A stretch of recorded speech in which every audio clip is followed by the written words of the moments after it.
महात्मा गांधी पिछली शताब्दी में जन्मे जरूर थे, लेकिन न वो सिर्फ भारत के थे, न ही वो बीती हुई शताब्दी के थे।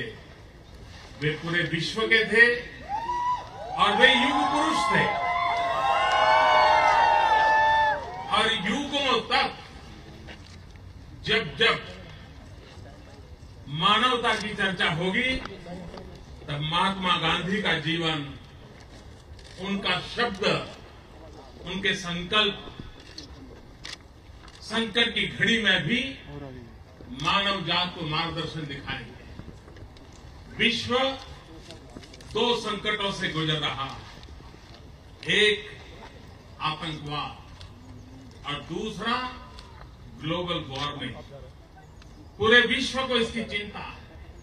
और अगर हम महात्मा गांधी की तरफ देखें तो इन दोनों समस्याओं का समाधान महात्मा गांधी के विचार में से मिलता है, उनके आदर्शों में से मिलता है। वे प्रकृति को प्रेम करते थे, वो प्रकृति के साथ सहजीवन की बात करते थे और वे पर्यावरण की रक्षा के लिए बड़े जागरूक थे।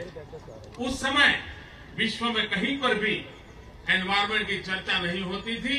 उस समय वे प्राकृतिक जीवन के प्रति लोगों को आकर्षित करने के लिए अपने जीवन के माध्यम से संदेश देते रहते थे।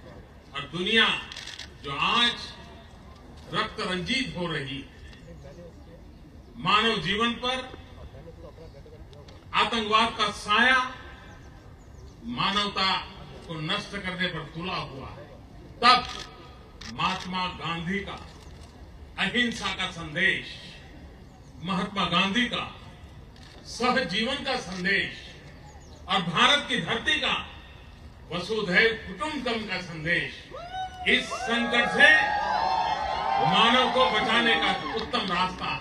और उस अर्थ में महात्मा गांधी आज भी पूरी मानव जात के लिए आदर्श है, प्रेरक है।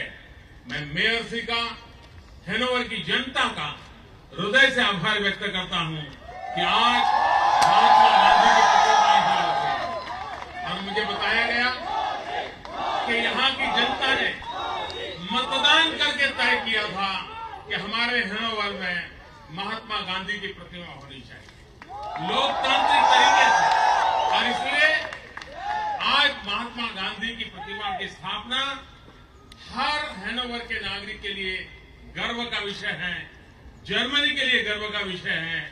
और मैंने जैसे कहा, हर भारतीय तो गर्व करेगा, लेकिन मानवता में विश्वास करने वाले विश्व के हर व्यक्ति के लिए आज गर्व का अवसर है। मैं फिर से एक बार मेयर श्री का बहुत बहुत अभिनंदन करता हूं। हिंदी फिल्म सॉन्ग हो तो उनको अपनी लैंग्वेज में ट्रांसलिटरेशन भेजना चाहिए, उनको समझ आना चाहिए शब्द क्या है।